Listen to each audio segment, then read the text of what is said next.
Hello, and welcome to another episode of the Christian Reeve podcast. Today's guest is a business owner, brand manager, and podcast hailing all the way from Lebanon. His name is Sergio Halabi. Welcome to the show. How you doing?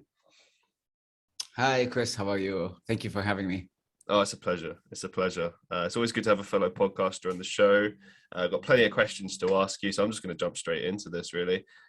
You're the host of the Paradigm Shift podcast. For those watching the video version of this podcast, we can see a big sort of graphic that you've got there. Is that like a canvas or what is it? It looks like it's... It is like, it's a canvas, and I printed this on this. You printed it, yeah. It's very professional. I'm very envious. Yeah. It's good. Good stuff. Yeah. Good stuff. I kind of got a vibe for what you're talking about with the podcast, but I like to let my guests kind of say it in their own words. So what exactly can you tell us about this podcast? What is the Paradigm Shift about?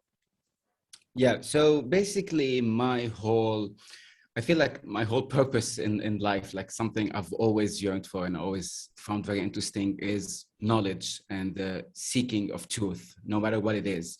And just the idea to ask questions. That's basically, even if the answer tends to be exactly what you already know, but as long as you ask the question or ask new questions, or someone tells you something and you go like, never thought of that before. That to me is like, is such a good feeling. And when I decided to start my podcast, that was the aim, basically just exploring different ideas, exploring old thoughts and what people thought true at the time, what we could go back to, and just, asking ourselves new questions, seeing if a new answer comes up, and then just go ahead and see what comes up from that. Like, I always like to, my favorite thing, whether it's on the podcast or like comment on my Instagram page or anything, when someone says, I never thought of that, that alone is like, yep, you just gave me everything I need. So that's all I want. I totally agree with you. I think that for me in my own life, same thing, the pursuit of knowledge. I think when you make that realization that, you will never know enough, doesn't matter how intelligent you become, even if you become the absolute master at a particular field, there's always something new to learn. There's always things to be questioned. So yeah, totally agree with that. It's true. It actually applies to that. Like, there's this joke where the more you know you don't know, right? Like, yeah. Like, the more I get deeper into any rabbit hole, I go like, there's still so much more, and it just never ends. But it's to me, it's like the spice of life. That's why. What's that famous quote? Possibly it was Einstein. I don't know. Someone said that knowledge is an inconvenience. Like, the more you know, the more it's kind of like it's just painful. Like that's also tagging into that. That's where that ignorance is bliss kind of mindset comes from. And I've seen that. Some of the happiest people I've ever met in my life. Exactly. Are most ignorant. And it's like, sometimes I go like, why can't I just like not know anything and just like be completely, because it's like it never leaves you, right? Like, it makes you question so many things all the time. It's kind of like this. Can I just shut my brain down for 5 seconds and not think about everything? Okay, I got a would you rather on that topic then. So would you rather you're ignorant to everything and you don't know the truth, you're just ignorant and you live a very, very simple life and you know nothing. So basically just an idiot. And there's nothing wrong with being an idiot. I'm just saying that, it's... Got it. Right. Or you know everything or know a lot, but now you've got all the weight of the problems of having that knowledge and what comes associated with that, and the responsibility as well. I'll choose the weight and the responsibility every day. Like it just gives me so much gratification. I can't think of sometimes I wish it, just because it's in the moment I need to relax or calm down, but most of the time it's just like, I just need more of this. I think it's becoming quite an addiction. Like, it feeds something into me. I can't explain it. No, I know what you mean. Knowledge is addictive. I found myself kind of learning about so many different fields. Some fields I never thought I would become knowledgeable about, but I suppose through this podcast, especially, I have to do a lot of research into my guests. So sometimes I read up on things so I would then better understand the topics, and then I know what questions to ask as a result of that. Sometimes you just have to do that. But I do find myself kind of having more intellectual, interesting conversations with people now, but then you often find, like, you take things like, I don't know, conspiracy theories, politics, finance, world issues, whatever. The more and more and more you know, the more you just kind of sit there sometimes going, oh no, the world is screwed, man. I've read books which made me go like, oh, I wish I didn't know this. You know what I mean? Like I was like, in that case, I was happy ignorant, but like I read this book by John Perkins, Confessions of an Economic Hitman. And like I'm just a pawn. I'm worthless in this political financial world. I'm nothing, you know. So that kind of. But I try to kind of center or guide myself into specific topics. Like for me, the topics that I discuss in my own on my own podcasts, it's simple, like everything related to, you know, ancient civilization and history, some conspiracy theories here and there, some philosophical ideas. Like I try to stay away from the dirty side of the world, like when it comes to politics, when it comes to like I said, finances and all that. It's just, to me, I admit that I'm not so knowledgeable in that, nor would I actually want to do that. I feel my whole shtick is to just stay within what has always interested me ever since I was a kid. Like first time I switched TV and Discovery Channel and I saw you know, a documentary about the pyramids, and I was like, this is it. This is everything I ever want to know. You know, everything ancient, just throw my way. Well, let's push into that a bit more. So, like, what are some of the key topics that you discuss on the Paradigm Shift podcast? Like, what are the main things? Like, okay, if you had to sum it up, let's say, you know, this is your advert space, and you're just going to sum it up with a paragraph per se. Why are people listening? What are they looking out for? What can they find each week? Well, it took me a while to kind of come up with the tagline, actually, that I use for my podcast and other stuff. But it's just exploring truth through forgotten knowledge. Forgotten is key here. So what I like to do is go back in time and see what have people built on. Like when we look at the first civilization, when we look at the first religion, the first time anyone thought of anything, that to me feels more authentic than anything we have going on right now. Because that, to me, it feels devoid of any political gain or any personal. It was just there, you know, as an expression of the culture that was at the time. For the first culture, let's talk about Sumeria, for example, in Mesopotamia, modern day Iraq. You look at this civilization that came from nowhere, and it was the time where we moved from humanity, from being hunter-gatherers and just like walking all over the earth and doing all that, to we became settlers. We discovered agriculture, farming, and all that stuff. And to me, that really asks, like, it raises so many questions that no historian or archaeologist or scientist has given me an answer for, you know, like a legitimate answer for. I feel like there's something that is either forgotten, like I said, or something that is being kept away from all of us now. And that's where I like to delve into and ask new questions, basically. Man, do I have questions for you on here. Wow. Okay. Yeah. I've wondered about the same things many times. I do feel like there is this massive gap, because it's like suddenly, as you say, we go from hunter-gatherers or just hunters, and then there's this big gap, and then suddenly we're, I guess you could sort of say, civilized. Like, okay, let's look at the word civilization. Really and truthfully, it generally refers to just like a community, you know, of people living together, and they've agreed to live in a particular way, right? Exactly. That's what we, you know. And then there's of course when you spend loads of time, like let's say in the countryside, and then you come back to like the city, you say, oh, I'm back in civilization, I'm back where things are happening and such. And it's like, I wonder sometimes, because the human mind is an amazing thing. You know, like sometimes ideas can just come to us. You know, like I'm a creative person. So, for instance, if I write a song, I get a feeling, you know, the idea comes to me. I see it as like a gift from the universe, and I just see myself more as a messenger than, you know, that's why I don't really take compliments from people, because I believe that that doesn't come from me. I'm more just taking what is being given to me and then turning it Yep. into something which is then There's used. actually a name for that. I don't know if you're familiar. It's called the field. Have you ever heard of it? No, but So please tell more.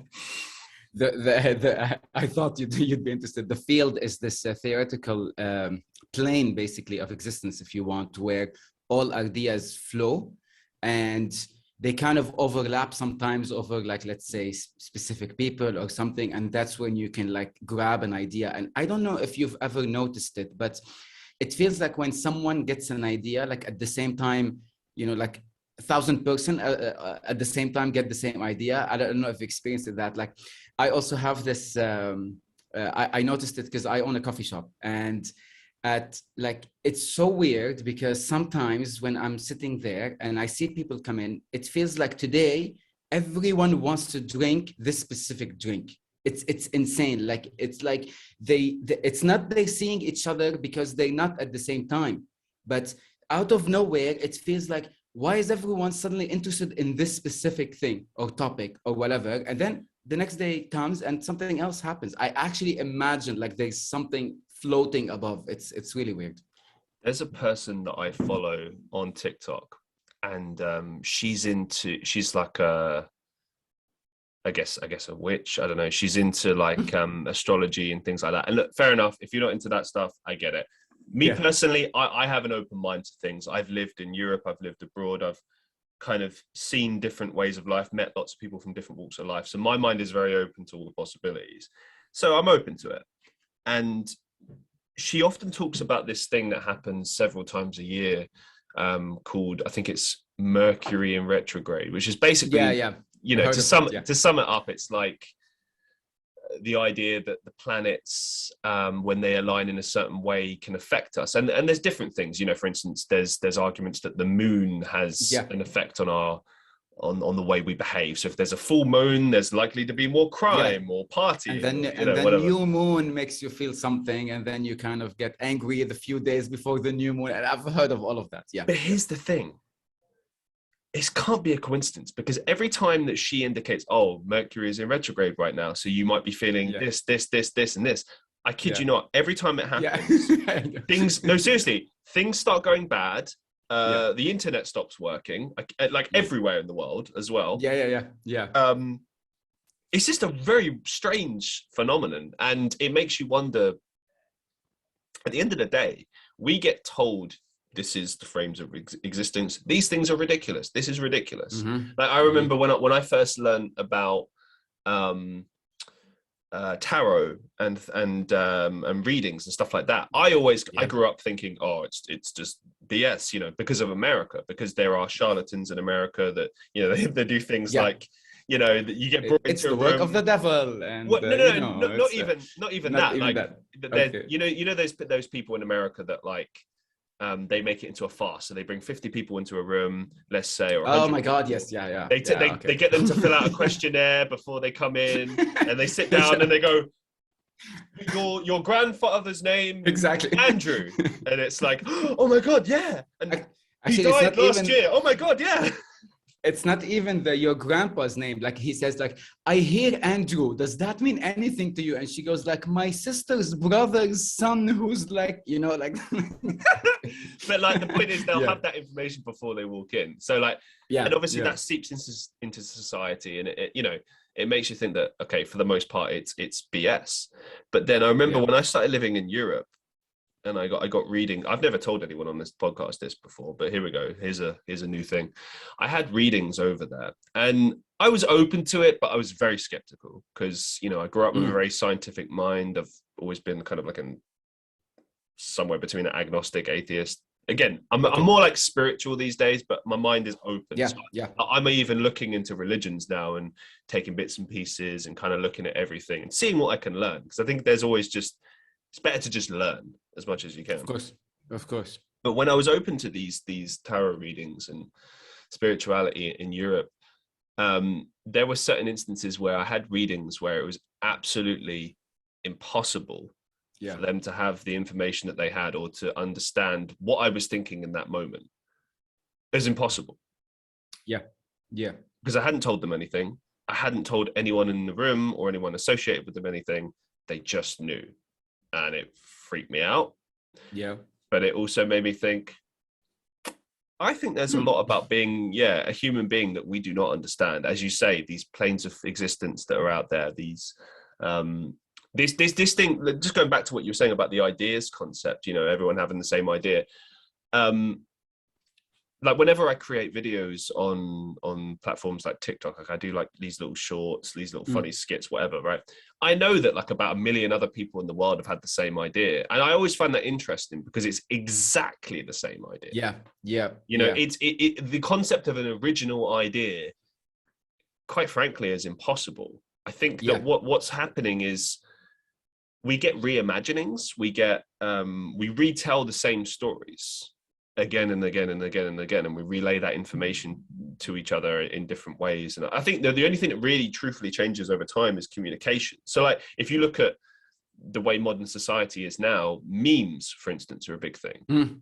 And emoticons.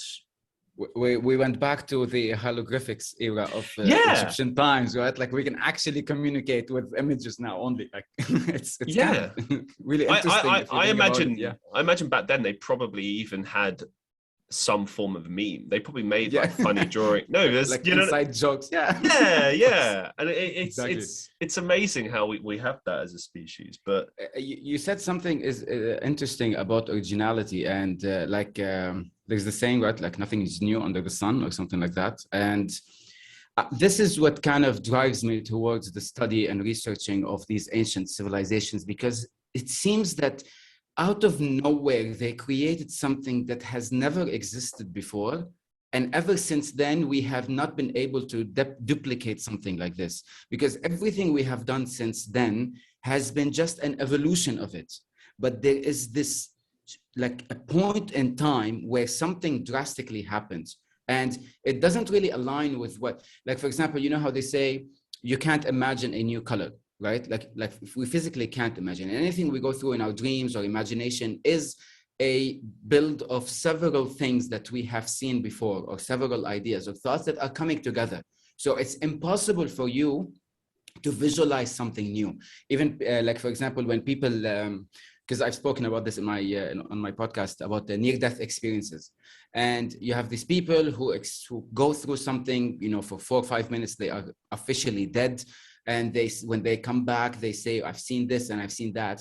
And even they can't have words for what they've experienced. They say, okay, so I'm going to try to explain it to you in the closest way possible, because there is no way for me to describe something like this. Now, what that indicates to me is that, like, the first person who ever put a painting on a cave, for example, like the first one ever, how did that even happen? You know what I mean? Like, you have created something that ever since that moment, 1 million years ago, till now, we have simply tried to create and evolve and get better at. But you were the first one to think, I'm just gonna express myself in a way no one ever has expressed themselves before, ever in history, right? And this jump that we had, like they say Homo sapiens and other other family ancestors that we have, Neanderthals, Homo erectus, and all that. But there was another one, wasn't there? There was 3. There was Homo sapiens, Neanderthals, and then there's a third one. That Homo erectus. Homo erectus was the first one who stood up on 2 legs, basically. That's he got, So and the Neanderthals were in Europe and all over they were able for the Ice Age and all that. And then the Homo sapiens, which were before the Homo sapiens. That's how they're called. And then basically the modern man.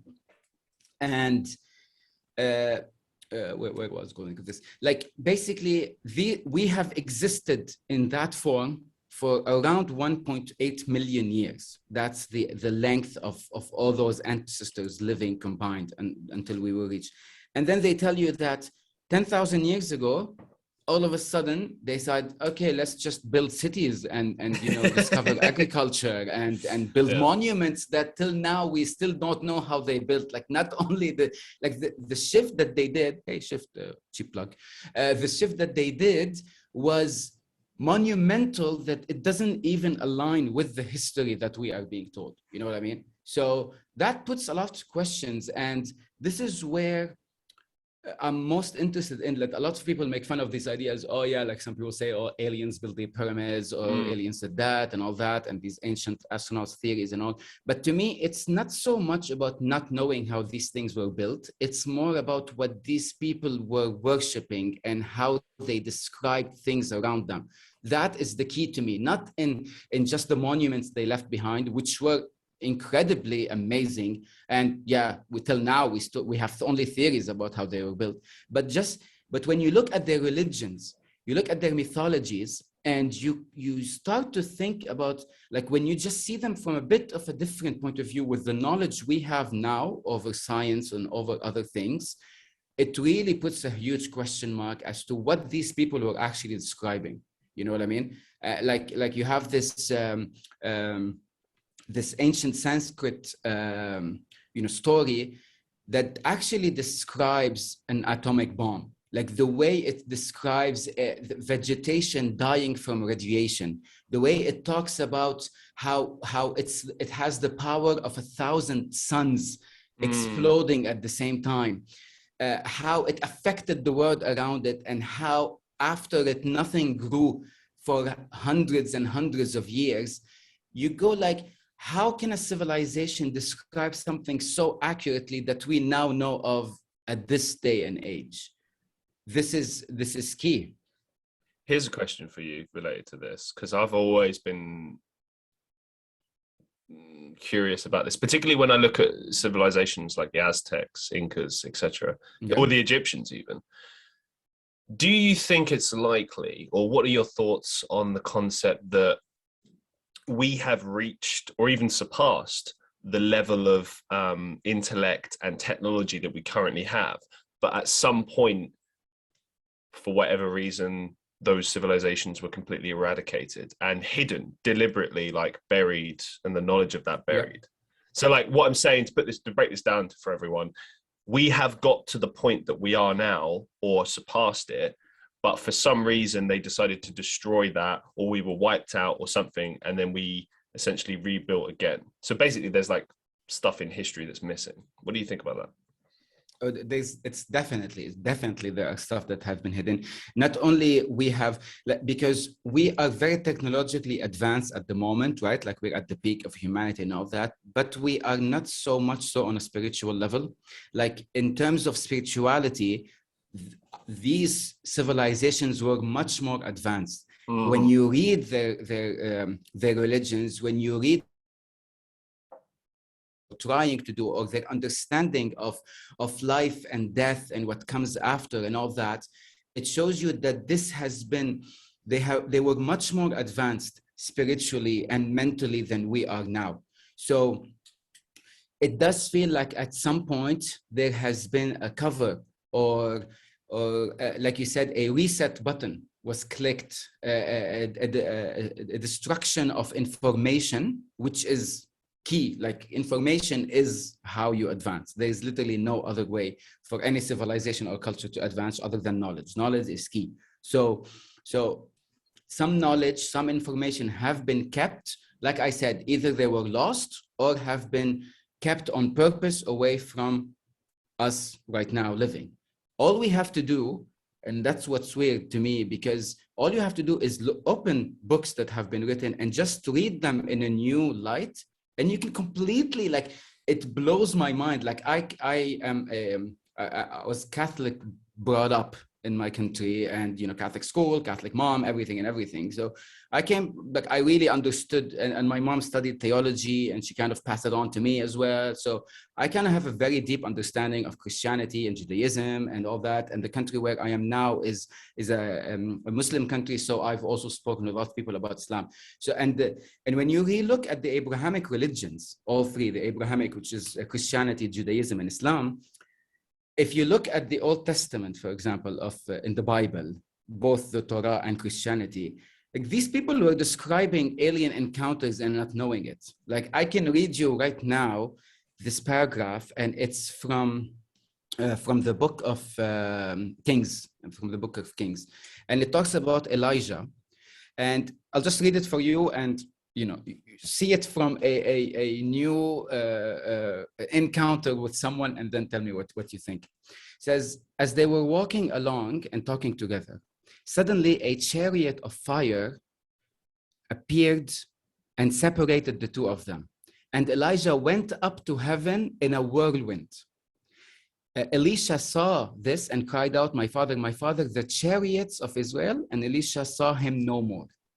So you're talking about this Bible, and it's talking about the specific prophet Elijah, and how while he was walking with his son, suddenly a chariot that had fire appeared in the sky and literally pulled him up, whirling upwards. Okay, how many times have we heard about alien encounters or alien abductions from people? Whether they're true or not is not the question here. I'm not debating whether this is happening. I'm debating the description of the story. Like if someone is writing at that time, couple of 6,000 years ago, they don't have the words to describe new things. Like if I see something flying in the sky, I would call it an airplane. I would call it a UFO. I would call it a helicopter. But they didn't have. They had the only thing that would transport them is a chariot. So this chariot that is supposedly made of fire flew above them and literally took a person into it, and that person never ever returned to Earth. You know what I mean? So it's like when you start reading stuff like this, you go like, what are they describing? Like in reality, what are they talking about? And this is the basis of 3 of the biggest religions that we have in the world. We're not talking about some ancient stuff that have disappeared or no longer believe them. This is the basis of Abrahamic religions, right? I watched a series recently, which I would implore everyone to watch. It's like a paranormal, supernatural horror series, but it's centered around a religion.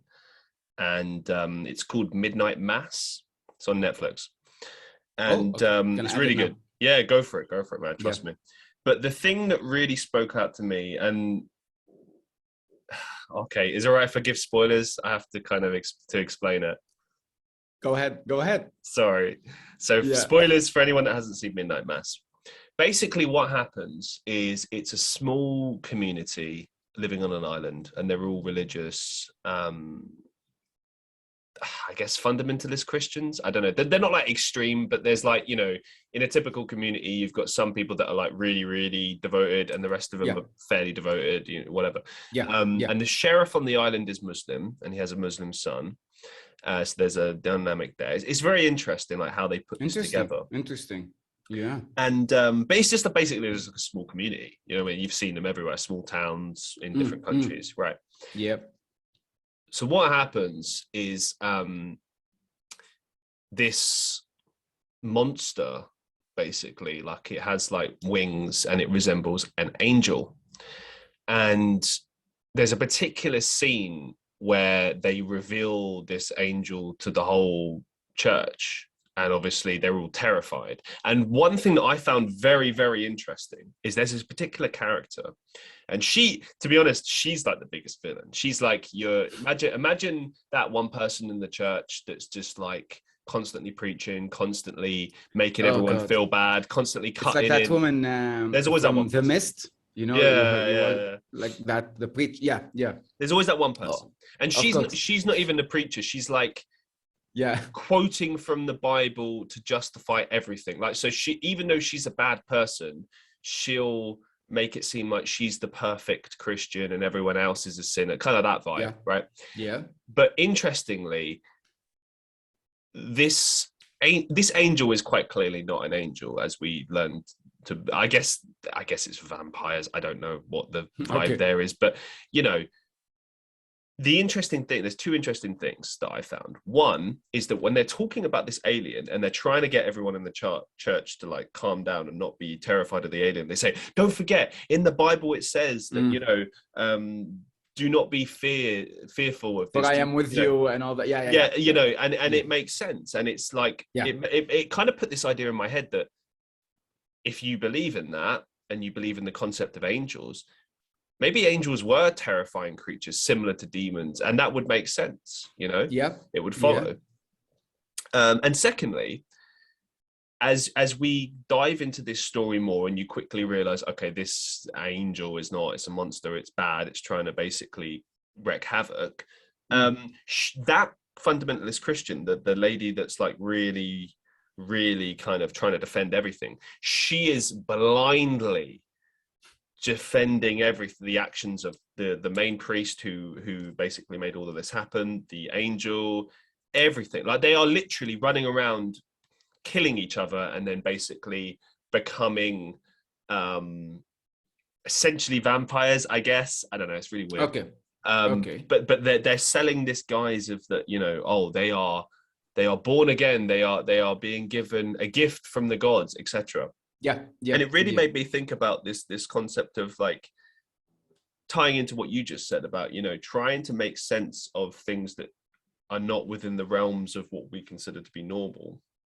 You know, be that religious, spiritual, paranormal even. I think there was probably a lot more, as you say, back in the old times, there was more connection and more spirituality, and we understood things more.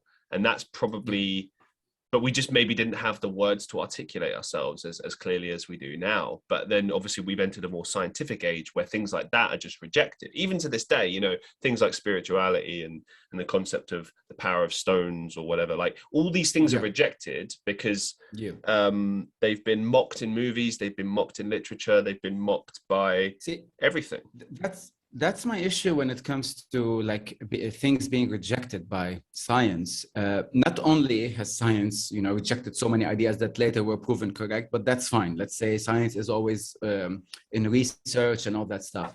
The problem with the approach that people are having now, like for example, if someone, I thought about this like a couple of months ago, and like if someone says, "Do you believe in God?" And let's say I say, "Okay, yeah, I believe in God." And they say, okay, prove that he exists, right? So my response to that became that if our agreement that God is the super, you know, entity that is outside of our physical world, right?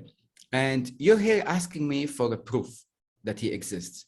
You're asking for a proof in the physical rules that you have for something that is outside of the physical world. You know what I mean? I can't prove something to you, like even when it comes to these old stories, for example, because when we think aliens, we always think it's a physical presence, right? Like it's something from another planet. But my, you know, reading into ufology and other stuff like that describes certain beings that are outside of the physical. They don't even work within that realm. Now, that's a fascinating idea. So you're basically saying or implying that perhaps alien life does exist, but not in the physical realm, not in the 3D. Not necessarily. There could be something like if people encounter something and they can't really have any proof of it, there's nothing left, there's all that.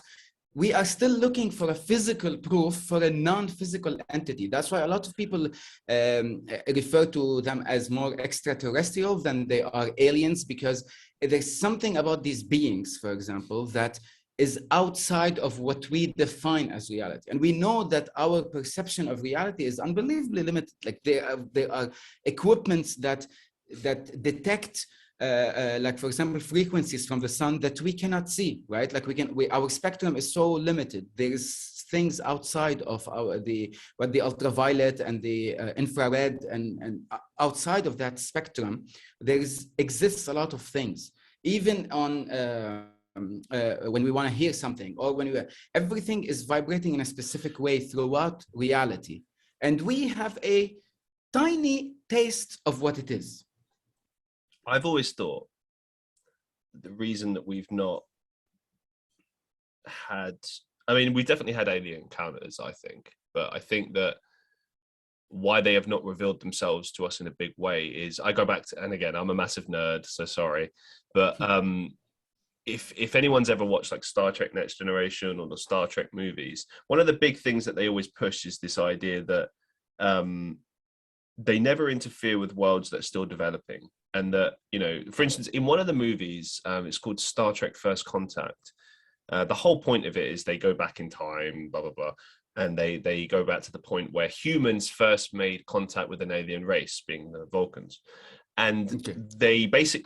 they only interjected. So they've been monitoring them for a long time, but they only interjected and met with humans when they discovered warp drive. So the ability to travel faster than the speed of light.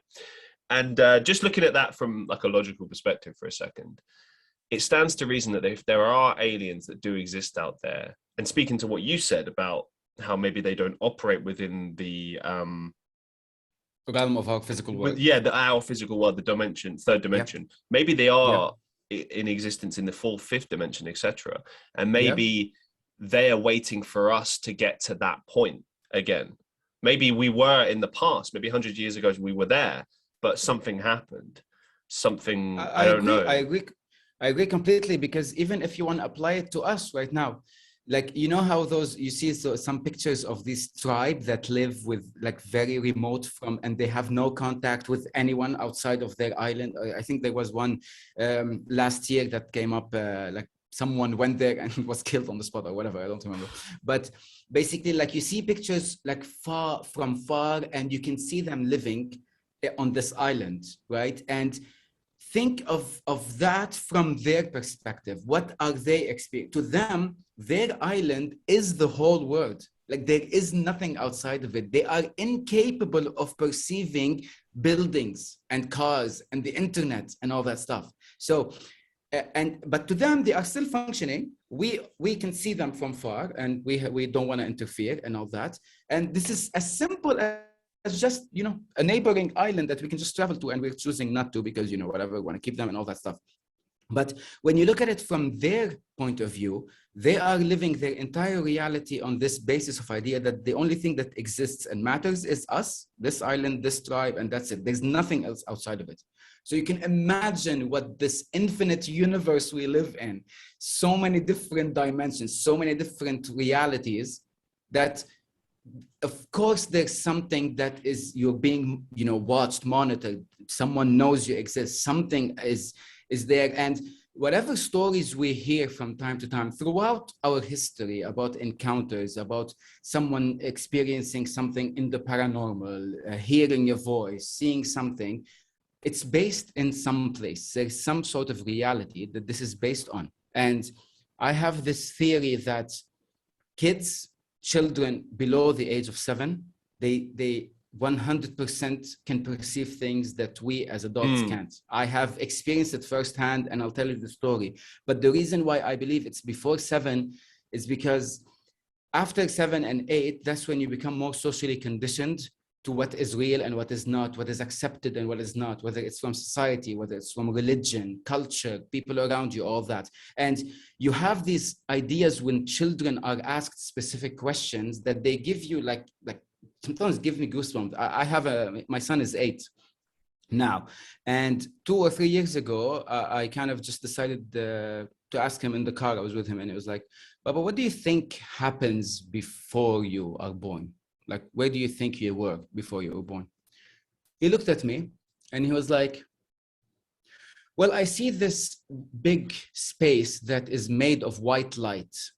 And I see in the middle of it a golden light where I feel very comfortable. And that's where I was living. And I was like, that's incredibly specific for something. And then when I researched near-death experiences and what people talk about, that's the exact description they have. I have this woman who basically like raised me, and I've known her all my life. And she did go through a near-death experience when I was 19 or 20. And I sat with her and I spoke to her, and I was like, so what did you experience? How was it? What did you see? And she described it in details about like being in a white space surrounded by these creatures that she felt so much loved. She felt at home. She saw a golden light. Like, this is like, neither my son, who was 6 or 5 at the time, you know, was online to kind of get these ideas from someone else, nor this old lady who is 70 also was online to get these ideas from someone. It's just like, it's some sort of truth that is within us. And it's been, you know, covered with so much conditioning and so much thoughts where like science tells you, no, nothing happens there. There's nothing. You were imagining, you were hallucinating, you were this and that. I think the reason why it's hidden from us is because it's power. And that makes sense from a historical perspective. Because if you think about it, like if you take British history as an example, before money became the thing that everyone worshipped, essentially, or as in the new gods. well, as in the thing that control, look, that's capitalism. Money drives everything. If you have money, you have more power and influence. If you have no money, you have nothing. Like you can't influence or change anything. Yes. That's how it works. But before that was religion. That's how you control people. That's how people control. The church controlled you with fear. Oh, well, if you do this, you're a sinner and you're going to hell. And that's how. And they still, to some extent, have that power over people. Some churches, people really believe in that concept. I think that when you start tapping into spirituality and you start tapping into these things and you start learning about these things and you learn about the possibilities, that's when things get interesting. And I think they're terrified of people, the people that control the world. I don't think they want people to get involved with that. They know all about that, I think. And that's why it's painted in such a bad way, like spirituality, and then they would call it, oh, this is the new age, oh, this is heresy, oh, this is this and that. And what's weird is that I haven't spoken with anyone, including myself, who has tried to apply a spiritual life, about self-empowerment, about things, and I have witnessed the change in my life, the change in me and in other people. Whereas all the Abrahamic religions do is take the power away from you. Like they physically, literally tell you, you are nothing, you are a sinner, you are not worthy, you are born like this. And the only way you can save yourself is if you listen to the church, if you read the Quran, if you read the Torah, if you listen to the priest, rabbi, whatever. So there's this destruction of self from the day you were born. That is literally like in Catholics, like you are born with the original sin, right? Like, have you heard of that in terms of? The idea you're born a sinner and you have to repent. You're born a sinner. Imagine a God. Like it even contradicts what the religion teaches, because the religion is teaching this all loving, empathetic, encompassing God has created everything through love, and then this baby who just born, he's born a sinner. Like. It doesn't apply at all. And it's all about taking the power away from you, because they don't want you to be powerful. They don't want you to ask questions. And this even applies to, this idea came to me recently about education in itself, not just in terms of spirit. Like, exactly what I was going to ask you. Yeah. Like, it's insane. They tell you not to. Oh my God. They tell you to shut up. I had that. Shut up. Don't think. If you have, first you wear a uniform because you have to conform to everyone else. You should not have these specific ideas. Like I would try to, color my hair or do something, no individuality. You're supposed to look exactly like we want you to look. And you're supposed to think exactly like we want you to think. And this idea came to me recently and it literally blew my mind, because the idea of school in itself apparently came because they wanted people, I don't know if you've heard of this or not. So at the time of the industrial age, people before that were all like farmers. They were living in villages. They were very uneducated. And they needed people who can operate within the industrial age, go to the warehouse, go to the work within the industry, machines, operate, and then go back home. So they don't want you to actually build your own self and become your own boss and open a bit. They want you to study. So they made the education system, the curriculum, just so that you can have enough intelligence to operate a machine, operate enough, and then go home. And you're going to be dead by the time you're 60 anyway. So it's not like you're going to need it after you retire. The entire educational system that we have now does not help you for anything in life. Zero. Like I look back at my school days, like, where did they teach me how to save money to buy a house, how to fix my car, how to have a relationship with someone without fucking it up? I'm sorry. Without how to, everything that we need right now, empathy, understanding people, learning sign language, for example, learning all the stuff that cooking, let's say. Yeah. Everything that you need to do on your own, you weren't taught that. You were taught about this, math vector, I don't know what, like this function that if it goes to the infinity, like who needs that? Pythagoras' theorem and stuff Right? like that. Like Yeah. who needs that other than people who are gonna become math teachers? So it's like literally a pyramid scheme. You know what I mean? Like the only way the only way to benefit from what you learn is to teach it to someone else, because no one in real life is using it, or unless That's so you true. specialize in it. So everything is just geared towards, conform and like listen to the only truth we tell you. This is it. Any idea outside of it is wrong, is going to be ridiculed, does not apply, and move on. Yeah, I totally agree, man. Oh dear. Just keeping this kind of particular conversation going. Where do you stand on the paranormal, ghosts and things like that? Yeah, no, I can't deny it's that there's something. I can't deny. I don't know if I would say it's a ghost of someone who was living before or not. I can't really tell, or be sure of anything like that. But I have experienced something that was really paranormal. Like it was very, short, but it was insane. Like I was around, I think 17 or 18, and I was coming back home. I was with my sister in the car. She was driving, and we got into this fight, brother-sister fight. I was really angry. She parked the car. Before she finished parking, I went down from the car. I went up to my house and opened the door, went in. I'm alone, very angry, like extremely angry. And I don't even remember why. I just remember there's this thing inside of me. I go inside to the kitchen, turn on the lights. Now, from the switch towards where the light bulb is, it needs like maybe 5 steps. Turn on the light. I walk into the kitchen still with this rage around me, and the light bulb above me explodes. I'm not saying it stopped working. No, it actually exploded. Like it shattered everywhere in the kitchen. Glass like completely shattered. And in the exact moment, I felt like something has left me. Like it felt like I was so shocked, but at the same time, I was calm. I was like, what just happened? And it's literally in my hair, on the food, on the table, everywhere. And I can't explain it. Like it's literally felt like there's this something that left my body and went into it. I can't explain it, nor do I honestly care if people believe it or not and all that. I know it's like, it's inside, like this happened. I know, right?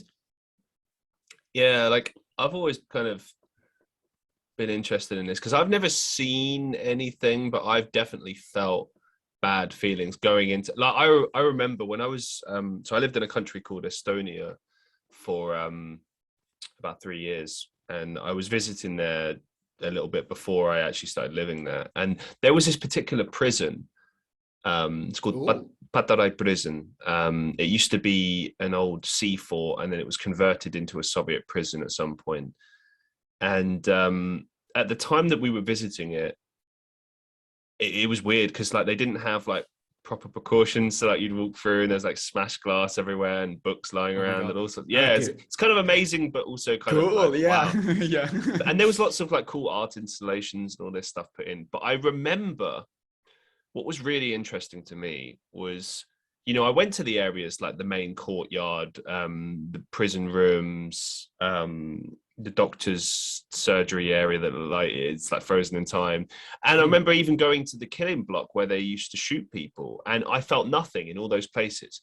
But for some reason, when I went downstairs with my then partner, we both went downstairs, and it was a very dark area. So really dark and dingy. We went downstairs to what I guess would have been the showers, the bathrooms, whatever. Okay.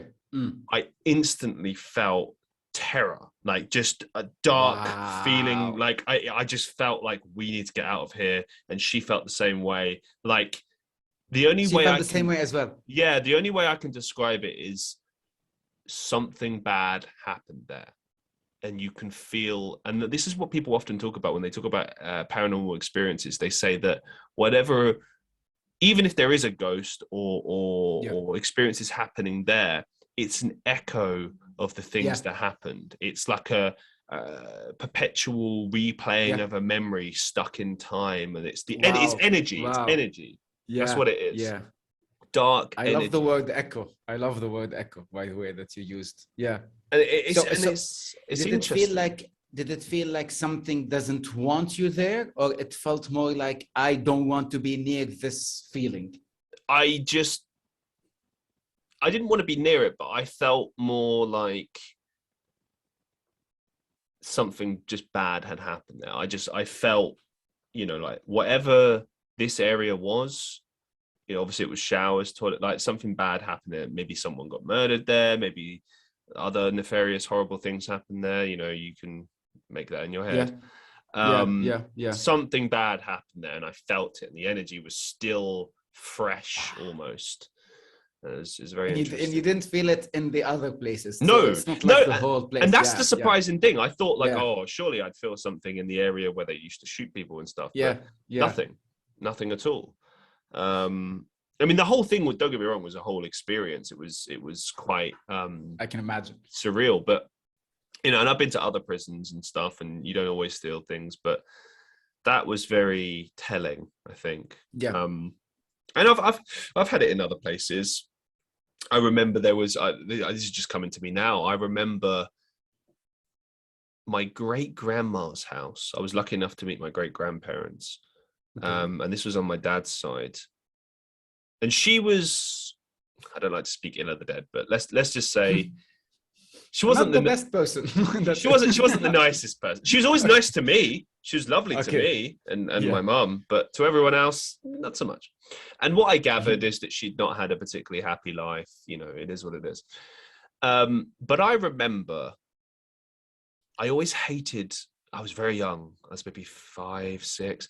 I always remember hating to go upstairs to go to the bathroom. I always hated that. But I remember one time I walked into her room.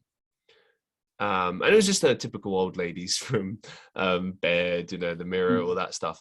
But I felt scared, like really scared, like irrationally. Like there's no reason to feel scared. Some people might just say, "Oh, well, you were young, you were on your own," and it's like my parents were downstairs. You know what I mean? Like, I could just go downstairs. It's not like I was in some. Plus, there are different types of fear, right? Like I'm sure they are. Like you could be afraid, and then there's terror, like the one that is And it wasn't terror. It was like I felt like someone else was there. Like I felt like not a presence per se, but I felt like I wasn't alone or something was wrong. I knew I just needed to get out of that room.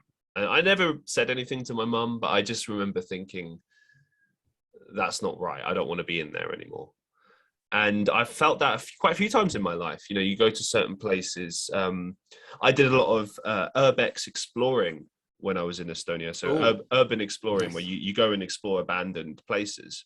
And at night. Or in the day, wherever. And we explored tons of places that had these kind of dark vibes about them. And I remember one place we explored was an abandoned Bible school. It was a very final place that we explored. And there wasn't anything dark about it per se, but I remember, the weather was terrible. It was in the middle of autumn and it was really cold, and we'd broken in to get in there and stuff. And no, we didn't smash anything. Like there was already, so there was, we saw that there was like a window that you could get into that had already been smashed out, and I think we found a chair and we're like, someone's been here already. Like we're not the first ones. And it's cool. The window's practically open. Might as well just go in. It was a time capsule. It was like something like the 90s or the mid 2000s. Like it'd just been left there to rot, and we were just exploring it. And I remember looking out of the windows in certain rooms and just feeling a very it kind of felt like a feeling of death. It was like being in a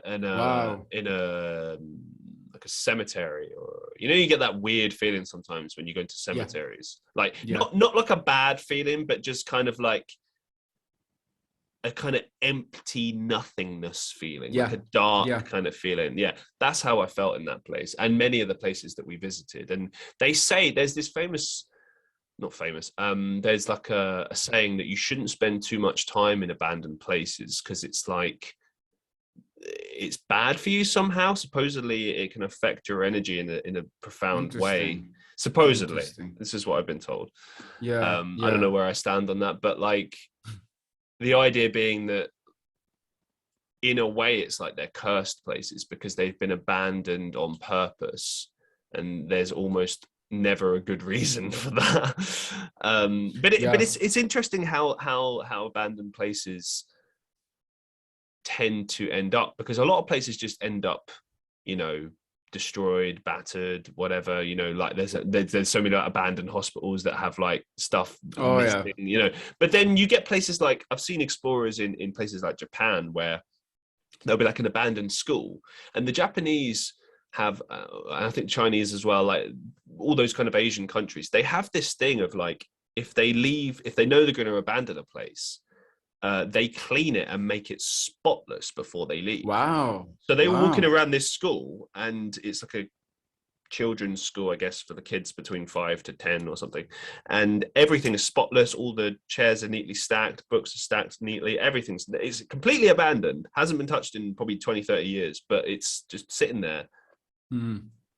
you know? Clean. Yeah. Amazing.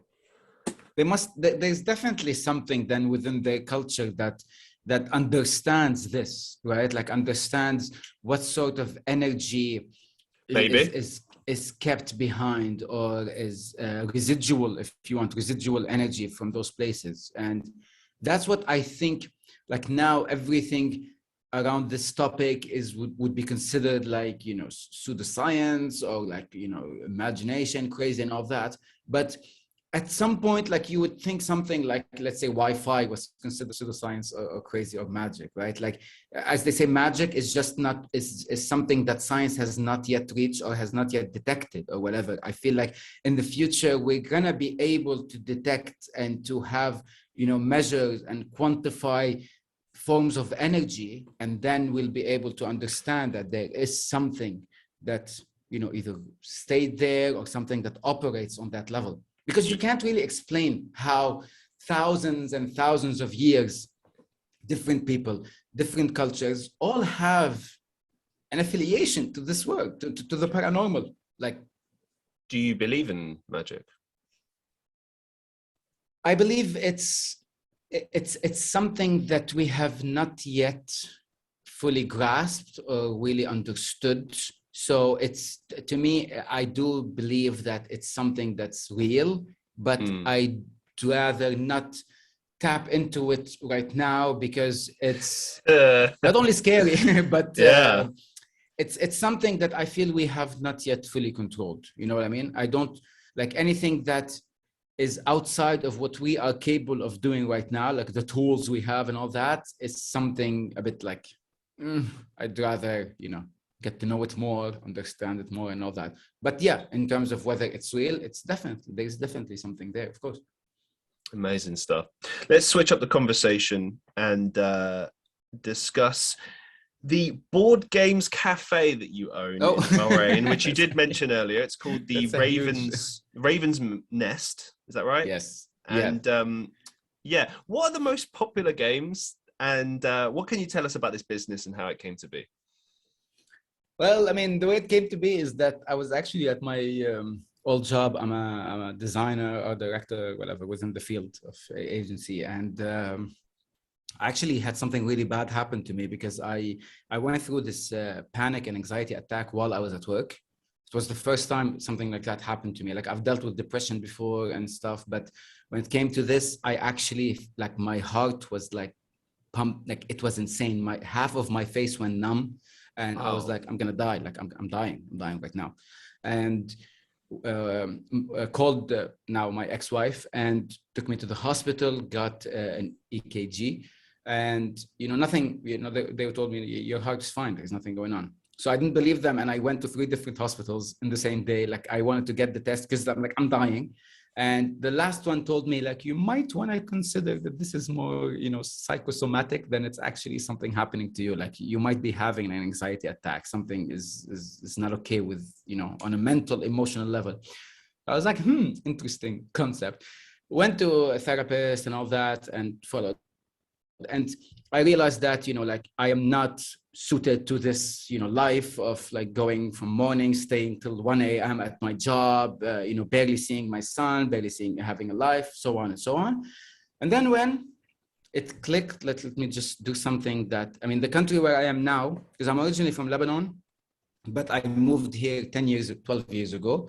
I'm in Bahrain right now. I don't know if you know, it's a small, cute island in the Arab Gulf. And there's nothing like this on the island here. So I was discussing it with my wife at the time, and we both love board games, and we were like, there's nowhere to go to play these things. So, might as well just make our own. And we did it, plus all our love for fantasy movies, Lord of the Rings, Game of Thrones, everything nerdy. So let's create a space for people who like this stuff to come and enjoy it. So it's like we're selling the experience more than just the sitting or like just in terms of decoration, the music we play. Like I have a Witcher sword, on the wall. I have a Harry Potter stuff, like everything you can imagine a fantasy lover would be like. And like till now, it's been 3-4 years. We don't talk about 2020 and the lockdown and all that. It never happened. But till now, like when people, like new people come in and they look around and like it just makes me feel so proud. Like they're like, this is the place we've been waiting for. So yeah, it's pretty awesome. We also host like, I don't know if you're familiar with Dungeons and Dragons. Yeah, so we have a dedicated space for that. So like if people want to get introduced to the game, we get them a specialized dungeon master, and we sit and all that. So yeah, it's pretty geeky, nerdy place. Why do you think board games are still popular? Like, what's the main appeal of them? I feel people who want to escape the real world. They want to invest their emotions and imagination into something. They want to live a second life. You know what I mean? And I feel like that space creates something that is away from social media, from your phone, from the internet, from all that. Like so many times I've seen like these large groups of people sitting for hours and hours, and not a single person grabs their phone. You know what I mean? Like they are just so in the moment. And we were actually debating whether we should provide internet at the start or not, like when you're opening. But we're like, fine, was a question. It was like it came up. We do give it out, but it does feel like everyone is in the moment. Like my favorite thing to see is when people are just like laughing and just having such a good time. And I've been told how much they go like after a while, and they want to come, and pay and everything, and they go like, we forgot that we are in this country. Like we forgot that we're here, and that to me is the most gratifying feeling, like that I was able to give them this space where they are not thinking about how shitty everything is and how bad the world is, and how, just like completely disconnect from everything, and just, like children, like how we were when we were kids and we were all playing outside and just like without a worry. That's the idea, to create that space. You mentioned that you suffer from anxiety. So do I, quite badly. Oh, wow. Okay. I'm just wondering, how do you manage anxiety? Like, how do you tackle it, or what advice could you give to people? Well, so the first thing that actually helped me manage it when it was really kicking and like really hurting me at the time through my therapist was when she told me that all you need to do, like basically in my situation, my anxiety came from the place that I didn't see any future for myself. Like, where am I going with life? Like, this is my job. I have a job. I have a wife, I have a son and everything, but that's it. Like, there is nothing that is pushing me to do something extra. And she told me that all you have to do is give yourself in your head a project. And if you spend 5 minutes a day dedicated to this project, it's going to help you. It's like, that's crazy talk. Like, this is way too much. But I applied it, and the project was my coffee shop. And it actually, from the moment of the anxiety hit to the moment I opened the coffee shop, was a full year, 1 full year. Okay. I didn't think I'm going to make it through that year. Like, I stayed at my job and everything, but just the fact that I was dedicating, like in the middle of work, I would be like, okay, I'm done with everything. I just open like, how budget, what's my budget for this place? Like, how much am I going to spend money? Let me research what would a fake chimney cost? And I would do that, and that's it. And it would give me this push, like I couldn't believe it. Like, it just feels like I just left this space for 10 minutes and came back to it to do my job and get paid and everything. And then another time she told me this thing, which to me, this kind of changed my life, where she told me, like, having any sort of mental issues is the same as having any physical issues. So let's say someone who has diabetes. She said, if you have diabetes, I would tell you, okay, take your insulin shots, right? But if you don't change your diet and your way of life, nothing's going to happen. You're still going to suffer through a lot of things the same way. She said, you need to change the diet of your mind. This is when it comes to anxiety. Like, as long as you think differently than you were before, that's all it takes. Nothing needs to happen on a physical place. Just change that diet of your brain. Eventually, you'll get to where. And, speaking for myself, it worked. That's it. I can't say this works for everyone. I can't say that, this is the recipe and all that. But to me, as long as I was able to shift that thinking, and it pushed me into my own coffee shop, it pushed me into my own podcast, it pushed me into a million different directions. All I had to do was just give it space that this thought might happen one day. I just have to feed it and feed it and feed it. And that's it. Thanks for sharing. Great stuff. Brilliant. You also suffer from sleep paralysis, which is something I suffer from too. A combination. So I actually suffer from sleep paralysis and sleep apnea. And for those who don't know, I'll quickly explain. So sleep paralysis is where you, just before you wake up, because obviously when you go to sleep, your body puts your brain puts your body in a state of paralysis. That stops you from, like slapping yourself in the face and waking yourself up in the night. That's how you fall asleep. Yeah. But sometimes there's this period just before you wake up where there's like a delay. So even though your brain is awake, your body is not. So, and then that's basically what sleep paralysis is in a nutshell. So you can't move. It's actually very terrifying.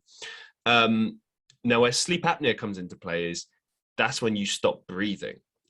So I had it even 2 nights ago. Same thing as every time I'm about to wake up. I know I'm awake. I guess I'm sort of dreaming. I'm sort of dreaming of myself in the room, trying to wake up. And I'm trying to it's always the same thing. I'm trying to push myself. Wake up and try to push my energy, push me up. And then I start panicking a little bit. Because I can't do it. And then I stop breathing a little bit. And I've learned over time now to just relax, go again. I get a bit stressed. And then as that moment I feel I start to panic, usually that's when I wake up. Yeah. And I sort of, it's not like, sometimes it's, but sometimes it's like, and I just sit there and I'm like, I'm just glad I'm alive. I'm glad I didn't die. Thank the Lord. I don't know, whoever's listening, thank you. Just because it's terrifying. But I just wanted your thoughts on sleep paralysis, how you deal with it and such. I have suffered with sleep paralysis for 7 years, from the age of 12 to the age of 19. Every week, if not once, twice. Yes. Wow. It was a constant torture. Most time I wouldn't want to go to sleep because of that, because I know what was gonna I'm waiting for me actually. And I would probably say that going through sleep paralysis makes the fear I would get in a sleep paralysis is worse than anything I've ever experienced ever since then till now ever. I'm talking terror. I'm talking fear, the fear that grabs me, that paralyzes me. And it became so common that I knew it was going to happen before it happens. Like the moment in that moment where your mind wakes up, I would know that, it's going to happen. and then it happens. And I'm talking like full on seeing shadow creatures at my door and all that. I don't know if you go through that, but I've read about it a lot, and I've know other people have experienced stuff like that. Like I've experienced things where it's like, so I would feel the upper, like everything above where I'm sleeping is chaos and is going through like terror and everything below is my regular bedroom. So I would actually see my room. I would see it, like if I have left a cup of water next to my, I would see it. I would, if there's a light coming through the window, I would see it. So I'm definitely awake to an extent to what's happening around me, but then everything above the level of my eyes is completely, into chaos. And 99% of the time I would see this dark shadow creature at the door. And when it's like, it became this sort of like a relationship where if I see it, they would turn around and come towards me and then sit on my chest. And I discovered that this is actually has a name in German folklore. It's called the Mara. I don't know if you've heard of it, where something sits on you and kind of like, is hurting you or wants to do something. And that is where the name of nightmare actually came from. Originally, it was like, I can't pronounce it in German, but it's like Nichtmara, which is like the night creature that this Night is. Mother, yeah. Yeah. So basically, like it's a description of something that people used to see or experience or whatever, where they would see the shadowy figure and it would literally come and sit on their chest. People tend to call it a sleep paralysis demon, and for a long time I didn't believe in it, because my experience of sleep paralysis started when I think I was 9 or 10. I was staying over at my father's house, and I remember I was sleeping on because he didn't have he didn't have a lot of money back then, so I would sleep in the living room on a sofa, and they'd sleep in the bed and stuff. And don't worry, it was perfectly comfortable. But it was like leather, and I remember my face was like stuck to it, like I couldn't. Okay. And so, but here's the thing: I thought I was awake because I didn't know what it was, and I just couldn't lift my head up. Like I was trying to forcefully push my head up, and I was terrified. And then I realized it was in the dream, but I still felt quite, even when I was awake, like quite heavy, there's a lot of weight to it. Anyway, fast forward to, again, Estonia. This is the only time I've ever experienced this in my life. And the only time, that I've never experienced this since then. So I'm sleeping on like a sofa. It's not comfortable at all, but whatever. And I always sleep on my side. I've learned over the years that one way to combat sleep paralysis is to sleep on your side. Never sleep on your back. Okay. Because apparently it's worse. I don't know. And I've started doing that, and it does help quite a lot. It's reduced it. Yeah. But this particular place, it was, I don't know, sometimes I'd sleep on my back. And this one particular night, I remember this figure, same thing, sitting on my chest. It was a woman. She resembled the woman out of The Ring, if you've ever seen, the hair in her face, white gown, scary, and it was the only time that I felt, and like she sat on me, like straddled me, but not in a fun way, like in a like I'm gonna kill you way, and she was choking me. I remember being like terrified. I was like, I didn't know what to do, and then I just suddenly woke up, and it was the middle of the night, and I was like, what the fuck was that? Like, wow. Now, I lived that for years. That terror. Imagine. What do you think that is, though? Do you think that is just our mind fucking with us, or is that something paranormal? Because there's so many theories on this, and I don't know what to believe. Yeah, of course. I mean, that's the thing, because like, okay, if you want to say it's only like the mind or psychology or something like that, but I mean, there wasn't an actual, like, it's not like a pattern where like if I was having a bad day, I would go through something like that, or if I'm extremely tired, just like random. And it's like everyone describes it the same way. You know what I mean? Like everyone talks about seeing a shadowy figure, feeling that fear, sitting on your chest, all that. Like I would get to a point where I need to wake myself up when this thing is on me. And I remember, like, I always used to do this, where I would just like take it all in, accept what's happening, right? And then just like kind of gather all my power and all my strength. And then like I would wake myself up, like I would make a sound in real life. Like I would like scream in a way, or like to kind of like wake myself up. But it would carry on for like a minute or two, where I'm just sitting there and I'm taking it all in. Like there's like, it feels like I'm getting beaten, but I'm like, I'm just gonna, gather all my strength, and then wake myself up. And I've read this thing, like one time I tried it and it worked, because it happened recently. And again, this is, you want to call it paranormal, you want to call it imagination, dreaming, whatever, doesn't matter. But I've read that you can actually segue this into an out-of-body experience. Have you ever heard of that, or know what an out-of-body experience? Yeah, like I've heard of that. Yeah. One time I had what I can only describe as like astral projection. I remember for many years growing up, I had the falling dream where I always felt like I landed in my bed or something. Yeah. The landing in your bed. Yeah. So out of body is literally like you jump out of your body. So I've had people, talk about it, but I had never experienced that personally myself. And I read that if you go through sleep paralysis, try to move that into an out of, but like do certain steps in terms of like, not calming yourself down, because like you start knowing where you are. You start knowing you're going through a sleep paralysis. So it's no longer just fear of the unknown. It's kind of like, I know I'm going through this. If it happens so many times, like eventually it became a habit to me.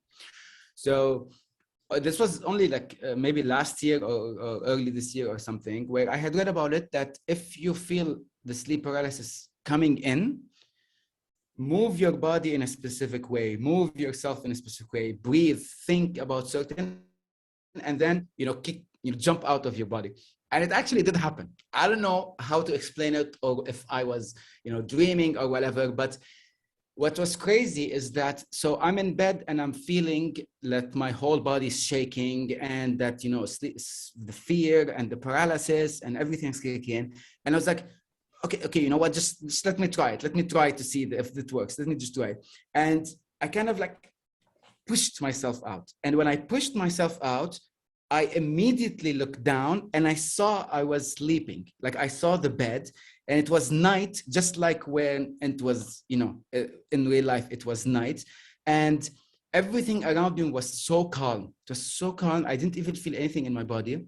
And I was like, holy shit, like it's actually, I think it's happening. And then I got scared from that thought that it's actually happening, that I decided, like, I just threw myself into my body, and I woke up in real life.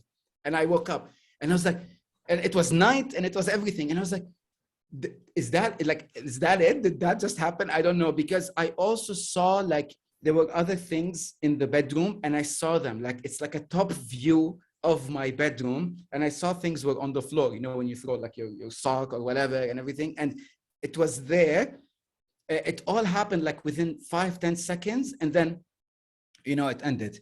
And I was like, and the sleep paralysis was gone. I was like, that's like I don't know, I don't know what just happened. It's like I want to know more. I want to understand it. I want to ask people about it. But a lot of people have talked about this. They have they've mentioned out of body. They have mentioned segueing from a sleep paralysis to that state. So, yeah, I don't know. It feels like there's something there. You know what I mean? Like something that you can't really describe. You can't really convince anyone with. It's such a personal experience, something so deep that whether it happened or not. You know what I mean? Yeah, it's crazy, man. I just like whenever I try to do that as well, like one of the most terrifying aspects of sleep paralysis, and I kind of detailed this before, but is this idea of just not being able to move. Like I really try to move my body, and just get it going. Yeah, yeah, And it yeah. just nothing seems to work until that moment when you wake up. And and you wonder sometimes, like, am I going to wake up? Am I going to, because it's not for sure. It's scary stuff. And you also wonder, like, just from a biological point of view, like, why would the body go through something like this? You know what I mean? So even like, if we're not gonna talk supernatural, paranormal, that there's something out there outside of our body, why would your body make you go? Like, it has no benefit to you on any survival level. You know what I mean? So it does beg the question as to why would you do that, or dream in general, like, for example. Well, there's so many people in the world that experience it. I think it's just like I think it's a scientific thing. I don't believe in the paranormal aspect of it. I think that's just the mind messing with you. Not because I'm not open to the concept, just that, like, I've experienced both and they both felt the same. So, I mean, I think in that instance where I felt that presence, I think it was more my body like jolting or something. I don't know, like, but then again, I don't know. It really did feel like it felt like a weight on me. Yeah, yeah. And there was no one in the room, so I don't know. But that's when we try to rationalize these things. Right? Yeah, we're still looking for a physical reason for the non-physical. That's good point. You know, I think humanity has been trying to do that for as long as we have existed. Let's move it on. So you're an entrepreneur. And you got a background in brand identity and advertising. So I just want to kind of explore this a little bit. So what would you say are the key aspects of brand identity that everyone should know? Well, I mean, I think one of the most important things is understanding the world we live in today, that it's not the same as before when it comes to how people see your brand, how they interact with your brand, how personal they feel to it. Like, before, it was more of, well, this is the only thing that's available, so I'm going to go for it. Or now it's more like what speaks to me more than others. So, like, to me, when it comes to any new brand that starts, I always go for understanding, like, Carl Jung's personality, the personality types and all that, the archetypes. And I feel like this is the new way to kind of approach anything, like, even whether you're creating your own brand or you're working for someone else's brand, to kind of understand who you are, what is the personality that you give off, what is that you want, and who you're talking to, who is your target, but not just in terms of like age group or culture. I'm talking who these people are, because within the age groups you have a million different types of people. You have people who are looking for this, something like that. They want to speak to you, they want to understand you, they want to know that they are being understood, and so on. So to me, when it comes to that, like, the branding is definitely not, your logo or any visual. It's more like this over encompassing thing, like, what does it speak? Who does it speak to? How do you want to approach it? And that makes things so much easier to you. Like, for example, when I created my coffee shop, the Raven's Nest, just the name, when we came up with the name and we posted on Instagram first, before the logo, before everything, we immediately got a call from someone, like, asking, hey, so do you have like Harry Potter stuff and all that? And I was like, I didn't even post anything, and someone already understood where I'm going with this. You know what I mean? Like the brand already sold itself before I even told them anything. So that, to me, is the mark of a good brand, or a good start, basically. Okay, this kind of ties into my point. My next question. So you've kind of already half answered it, but what would you say are the main differences between a positive brand identity and a negative brand identity? So I guess we'll focus more on the negative side of things for now. Yeah, exactly. Like I think a negative brand is something that is still stuck in the past. Like, it still doesn't understand, like I said, the world that we live in today. It doesn't necessarily mean how it looks, but it's mostly about how it communicates. Like, how, for example, For a while, like we had, you had this Wendy's account on Twitter where like they would just like troll everyone and meme and all that. Like that to me is someone who understands today's world. You know, like it shows that it's not like, oh, you know, we're not supposed to talk like this using that language, or we're not supposed to trash our customer. No, you're supposed to communicate whatever it is you're supposed, whatever the word is in now, you know, like be self-aware, be, understand that, you know, no one sees brands today like they used to before, where like this, all these perfect corporations that, you know, like know exactly what we want and we're going to sell it to us. No, everyone now is like, oh my God, this is, you know, this brand is messing up here. They're doing this bad. They're not communicating well, and so on and so on. So just, I see this a lot here, especially in the Arab world. Like the Arab world is still a step behind when it comes to be self-aware, you know what I mean? Like just kind of taking it easy, accept that things have changed, understand the youth better, whether it was Gen Z, whether it was the millennials, whether all that stuff. So yeah, I think it's a very bad thing when a brand is still stuck in the old ways, like the old ways of communication, the old ways of it. That's definitely a recipe for disaster. Yeah. Which kind of leads me into my next question. What do you think the future holds for the brand identity space? Where do you think we're headed in the future with that?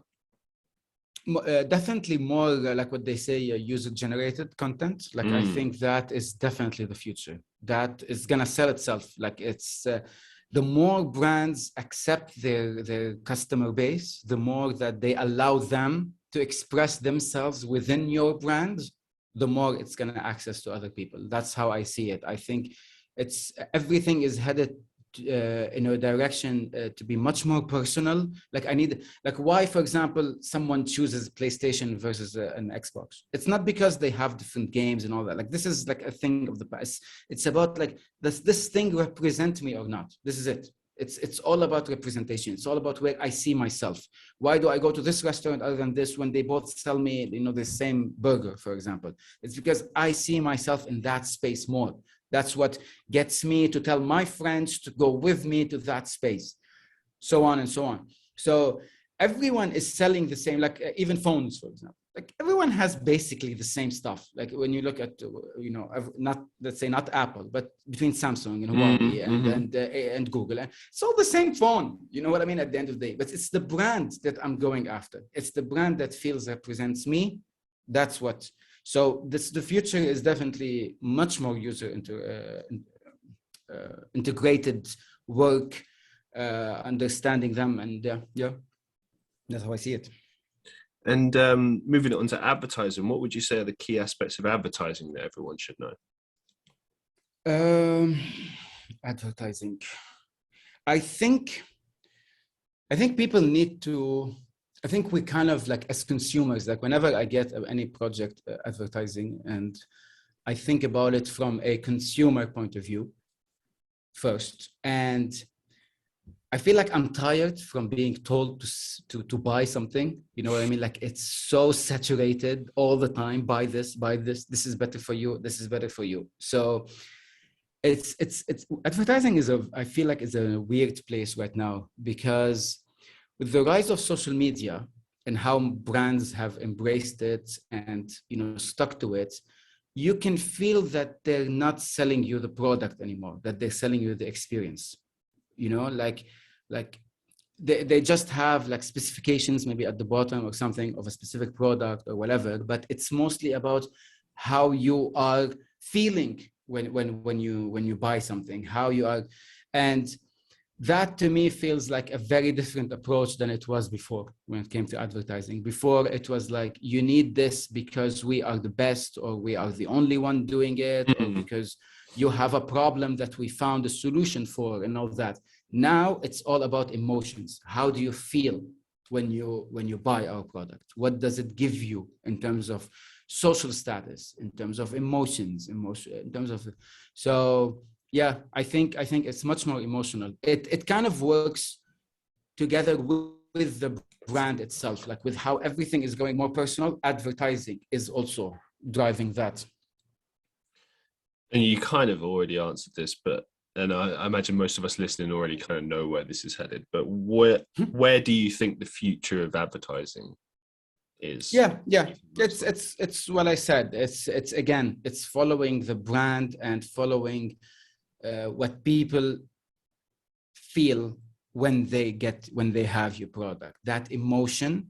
That's why I think Coca-Cola was always like a trendsetter, and was always at this, it's leading when it comes to this. Like, we're talking 20, 30, 40 years ago. Like, they were not selling you the water to drink, the whatever it has in it. They were selling you the experience you get when you do that. You know what I mean? So I think they really saw the future, and I feel like now everyone is headed in that direction, and it will continue going there. It's emotions. It's what matters to everyone right now. And what advice could you give to aspiring entrepreneurs? Well, I mean, there's something that always triggers me when it comes to seeing new people, entrepreneurs or whatever, is that seeing what the trend is and then jumping on the bandwagon. Like, I feel like this is the worst thing you can do. You know what I mean? Like here in Bahrain, so only like 2 or 3 months ago, there's a new trend of the tennis paddle. That small, it's like a sports of tennis, but smaller, and it has like a sort of limit. It's like a mix between tennis and squash. Is that the name? Squash? Not table tennis, no. No. It's a tennis court, but a bit smaller. Okay, and people play there. It's for people who don't want to learn tennis because it's advanced and don't want to play, table tennis. It's somewhere in the middle. Like badminton? Between. It's like a badminton, but a tennis. So it's like the size of a badminton court. Okay. And it's called the tennis paddle. Oh, right. And like, because of the trend, it tells you that around 19 courts opened in this country, where people are going and playing and everything, and like the rise was like 2,000% or something in interest and all that. And now 3 to 4 months later, they're empty. They're completely empty. It's like a lot of these entrepreneurs saw that, oh, now everyone is interested in this. Let me open the court. Let me open a space. Let me give this. And then now, literally 6 months later, it's gone. It's gone. Like, no one is going anymore. That to me is the issue with following the trend and jumping on the bandwagon, because you're supposed to think what is missing in the market. Like, where's the gap? I'm going to go there. You know what I mean? And even if it's a risk, even if it's a financial risk, it's a risk to your reputation, it's whatever, it's a risk. That's the idea of starting something. When I opened the Raven's Nest, for example, the board game cafe, there was no one in Bahrain like this. No one in the country had this. And because we did it first, and because we did it so well, other places tried to copy, and they tried to do something like this, but they were always being compared to us. You know what I mean? Like, we would hear people saying like, oh, so you're like that place. Oh, you're like the Raven's Nest. And then like eventually it stopped going, and these people stopped going, and they didn't have customers and all that, because it didn't feel as authentic as the first one who does it. You know, like when you're passionate about something and you put everything in it. And to me, it was never about making money. Like, I didn't open that place to make money. I opened that place because I needed to surround myself with people who are like me, I love people. I love talking to them, getting to know their stories, teaching them the games, just seeing how happy they are. This to me is the reason why I made that place. Like, I still have my job. I still have other things going on. Wow, really? That place, yeah. To me, that place is pure. It exists for my mental state. You know what I mean? But how do you have the time to run a cafe and work a full-time job? Very difficult. Very difficult. But I do it. But what do you do? Do you share the time with your wife or something like that? No. So for like, I have a full-time job. Okay. And when I opened the place, I took 6 months off from the job I was in. I was completely devoted to the coffee shop, to get it up and running, to get it like, automated in a way, set the tone for the customers, understand where we are, what we do, and all that stuff. And once it runs itself in terms of operation, I went back to my job. I have a full-time job, and once, like, for example, let's say I'm done with my job, I get myself in the car, go to that place, everything's okay, sit with people, talk to them, stay till like 11 or 12, and then go back home and all that.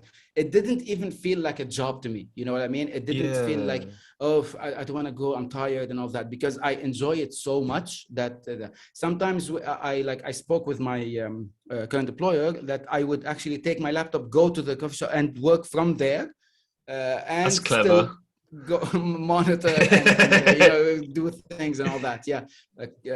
So it's just because it's such a passion for me, it doesn't feel like I'm tired and it takes most of my time and all that, but it doesn't matter to me. I like it. So your job is working in digital art, is that correct?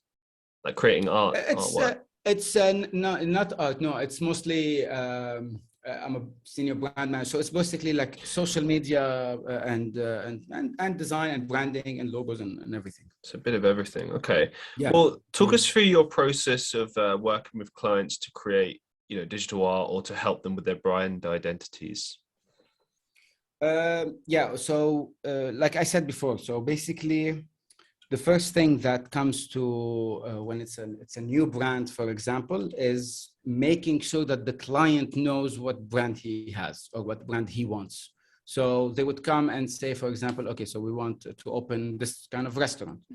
Okay, it's a restaurant, but I sit with them, understand from them through certain, questions, through certain, exercises and stuff like that, like who is their target, what do they see themselves as, and so on. And then once we both have that clear and we both agree on it, that's when we move to the visual stage. So creating mood boards, understanding the style of it, the colors, who are we targeting, and so on with this stuff. Moving on from that, we go to the creation of the logo itself. Several options, several stuff. We create that. Again, with the logo comes the entire brand. So I make sure I make the client understand that your logo is not the brand. Your logo is a very small communication device, but it's nothing compared to the brand. So even when I present the logo, I have this this technique where I don't show them like, okay, this is the logo.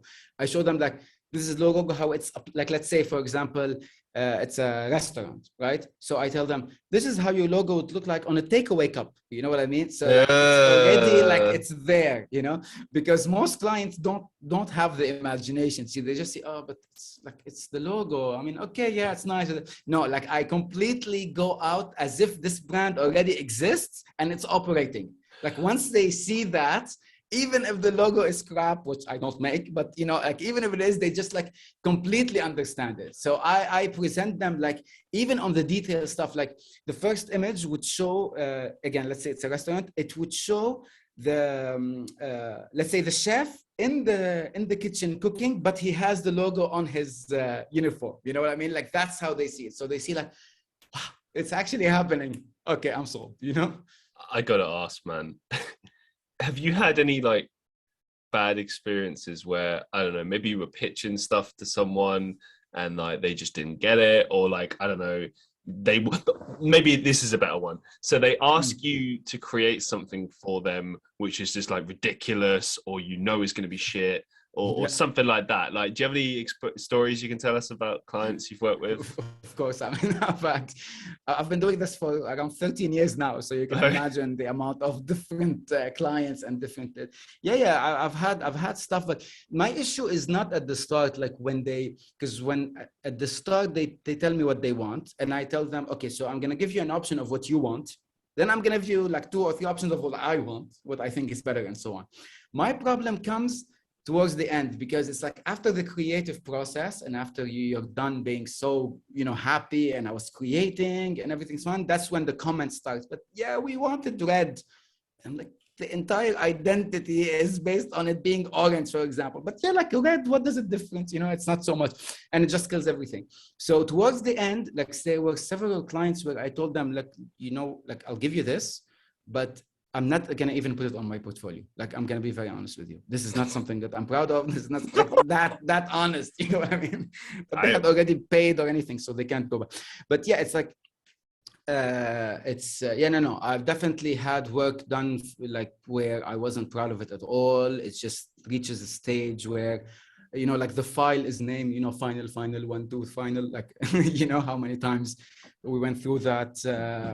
Yeah, it's a disaster. It's sometimes I go through really bad. That's why I kind of create like my stuff like on my Instagram page or stuff. Like it's a place for me where I can be unbelievably creative and just the way I want things, you know. And it took me a long time to disconnect. And I think a lot of people in my field don't have that or don't have it yet, because I had to learn it, you know, for a long time. It took me a long time to learn where I need to disconnect personally from what I'm giving, you know, because my field takes so much personal work and everything is about me and how I am putting, you know, part of me into every design I create, every idea I come up with. It literally comes from me.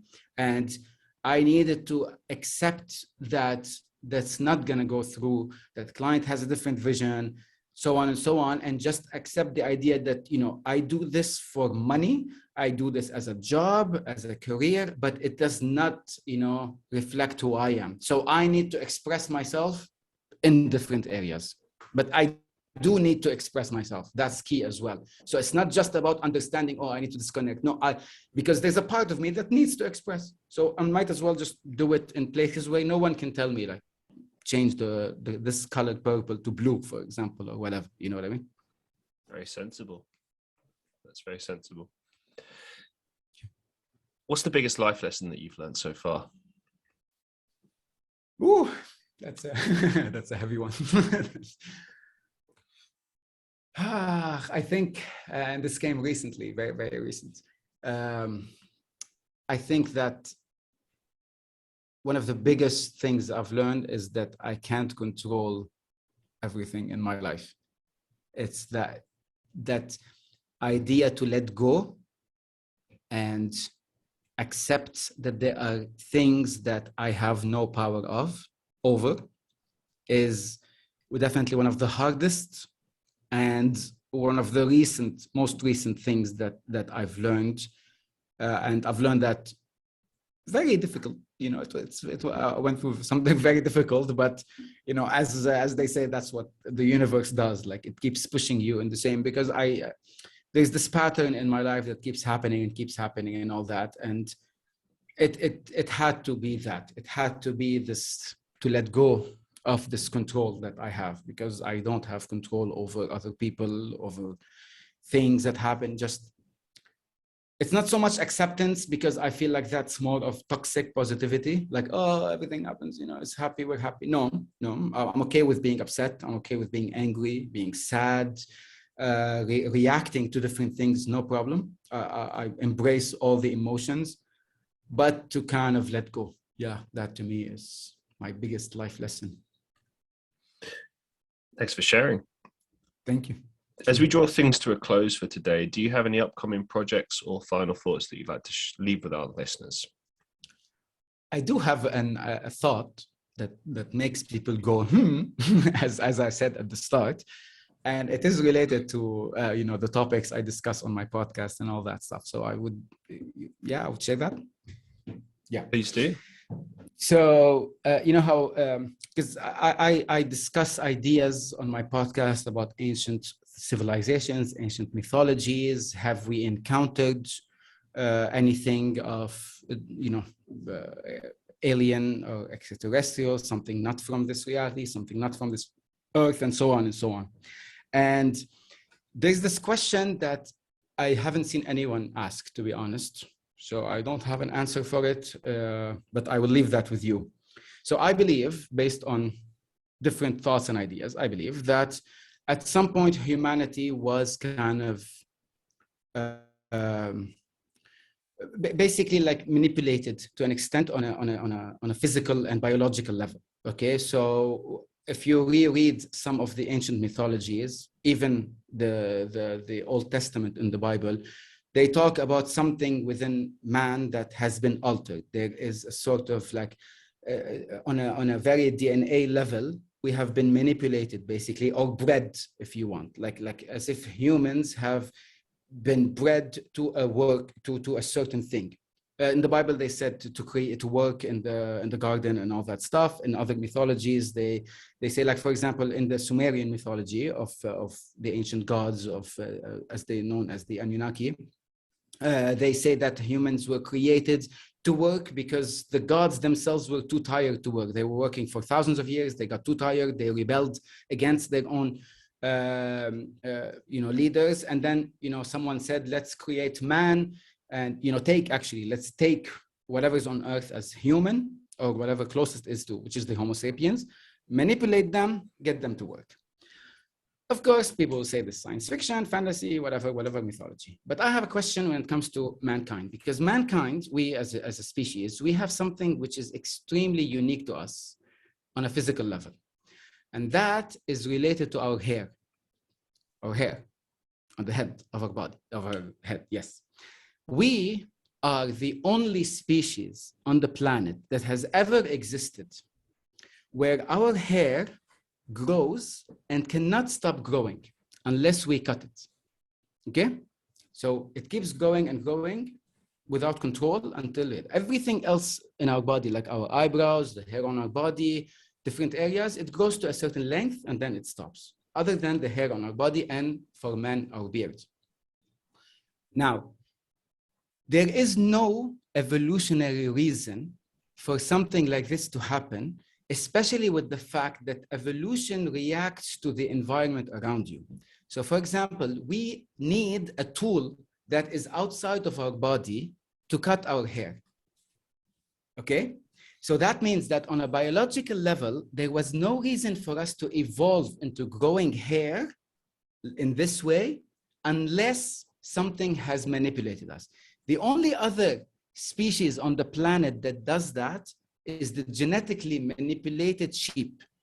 A sheep will die if you don't cut their hair off or the wool, but they were not like this. We have made them into this.